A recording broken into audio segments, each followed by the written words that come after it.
அனைவருக்கும் வணக்கம். ஸோ இது ஸ்டார் ஹெல்த் மக்களுக்கு தேவையான விஷயங்களை செஞ்சு கொண்டு இருக்கு. அதில் முக்கியமானது என்ன செய்கிறாங்க அப்படின்னா,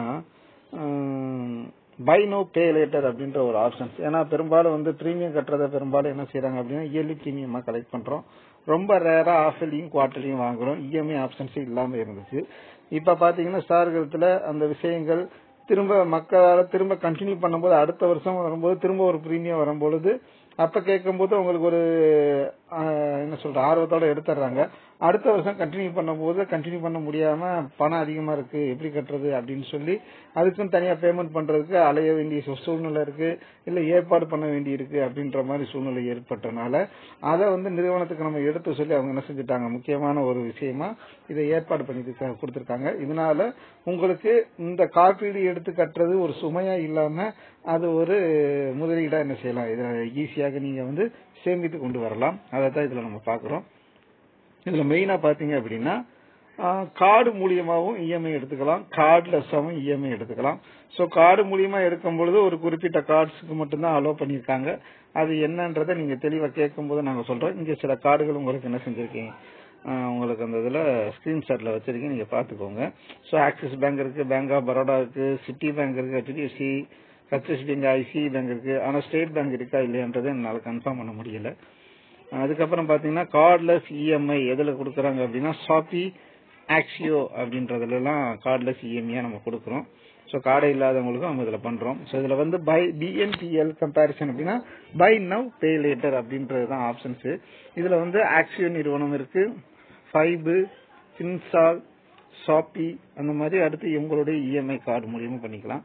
ஸோ ஷாப்பில என்னென்ன ஒரு 4 விஷயங்கள் தான் இருக்கு, பேங்க்ஸ் அதுல லிங்க் பண்ணியிருக்காங்க.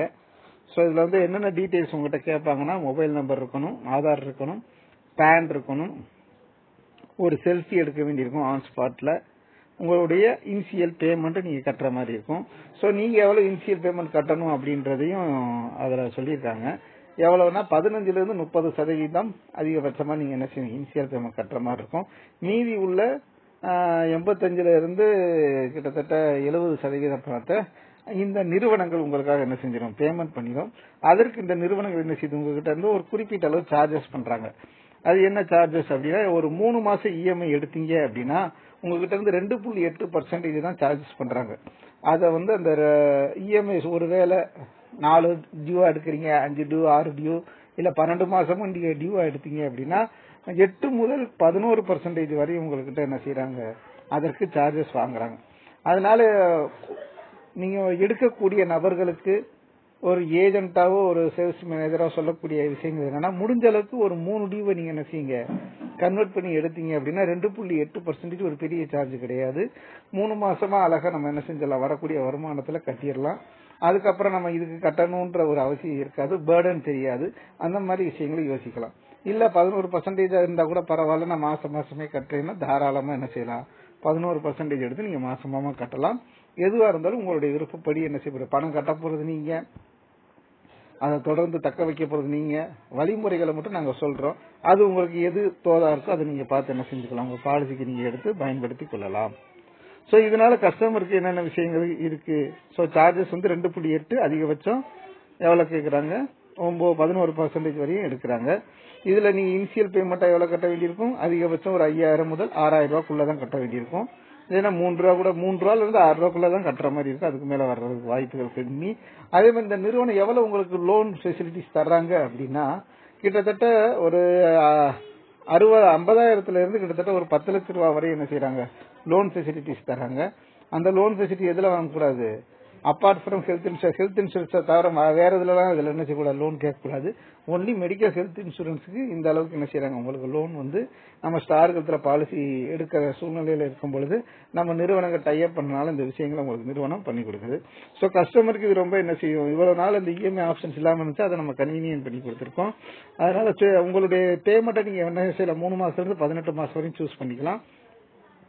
அதனால உங்களுக்கு என்ன செய்யுது, அந்த ஸ்கோர் இதெல்லாம் இதுல பெரிய விஷயங்களா பார்க்க மாட்டாங்க. ஸோ ஈஸியா டிஜிட்டல் அப்ரூவல் உங்களுக்கு கிடைச்சிடும். ஸோ லோன் எடுக்கிற எல்லாம் வைக்கிறோம், ஓகே, ரீபேமெண்ட் பண்ணணும், அதை எந்த டேட்ல எப்படி பண்றது அப்படின்றது தெரியாம இருக்கும். அதற்கும் என்ன செஞ்சிருக்காங்க, விளக்கம் கொடுத்திருக்காங்க. ஸோ லோன் உங்களுக்கு கொடுத்துட்டாங்க அப்படின்னா due date will be 5th of the every month. ஒவ்வொரு மாசமும் 5ஆம் தேதி தான் டியூ டேட்.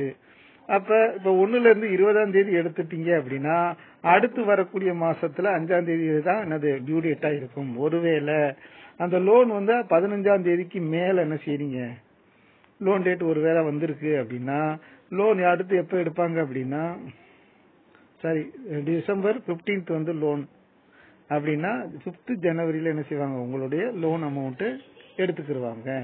ஒருவேளை லோன் வந்து அமௌண்ட் வந்து பாத்தீங்கன்னா 21ஆம் தேதியில இருந்து 31ஆம் தேதிக்குள்ள லோன் அமௌண்ட் நீங்க பேமெண்ட் பண்ணிருந்தீங்க அப்படின்னா அடுத்து வரக்கூடிய மாதத்தை விட்டுட்டு அதுக்கு அடுத்த மாசம் தான் என்ன செய்யறாங்க, உங்களுக்கு லோன் அமௌண்ட்டை வந்து கிரெடிட் பண்ணுவாங்க, அதாவது டேக் ஓவர் பண்ணுவாங்க. அதாவது EMI next to the month. For instance loan அவங்க பாத்தீங்க அப்படின்னா 28ஆம் தேதி டிசம்பர் வந்து ஒருத்தர் பாலிசி போட்டிருக்காரு, அன்னைக்குதான் லோன் அவர் என்ன செஞ்சிருக்காரு, எடுத்திருக்காரு.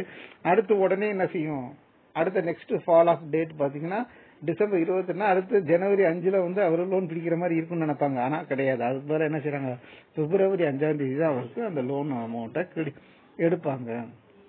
ஸோ அதனால கஸ்டமர் வந்து இதை ஈஸியா என்ன செய்யலாம், ஃபாலோ பண்ணி தங்களுடைய பிரீமியத்தை ரெகுலரா கட்டி தங்களுடைய மருத்துவ காப்பீட பயனுள்ளதாக எப்பயுமே வச்சுக்கலாம்.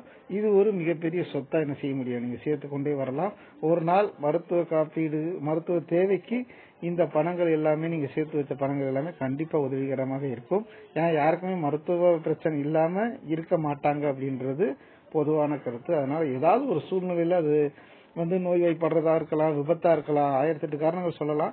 இருந்தாலும் ஏன்னா இன்னைக்கு நம்ம சாப்பிடக்கூடிய உணவு முறைகள் இருந்து எல்லா விஷயங்களும் இருக்கு. அதுக்குன்னு ஒரு வீடியோ போட்டிருக்கேன், அதையும் பார்த்துக்கோங்க. இது வந்து பை நவ் பே லேட்டருக்காக உள்ள வீடியோ. இதை புரிஞ்சுக்கிட்டீங்கன்னா கமெண்ட் பண்ணுங்க. வேற ஏதாவது டவுட் தேவைப்பட்டுச்சுன்னா யூடியூப்ல ஆட் டிஸ்கிரிப்ஷன் நம்பர் கொடுத்துட்டு கான்டாக்ட் பண்ணுங்க. உங்களோட பாலிசி எதுவும் தேவைப்பட்டுச்சுன்னா கண்டிப்பா கேளுங்க. இதை அனுப்பக்கூடிய ஏஜென்ட்டா இருந்துச்சுன்னா அவங்கள ஃபாலோ பண்ணி அந்த பாலிசியை கன்வெர்ட் பண்ண முயற்சி பண்ணுங்க. இனி வரக்கூடிய இந்த நாள் எல்லாமே உங்களுக்கு நல்ல நாட்களாக அமைய என்னுடைய வாழ்த்துக்கள். நன்றி, வணக்கம்.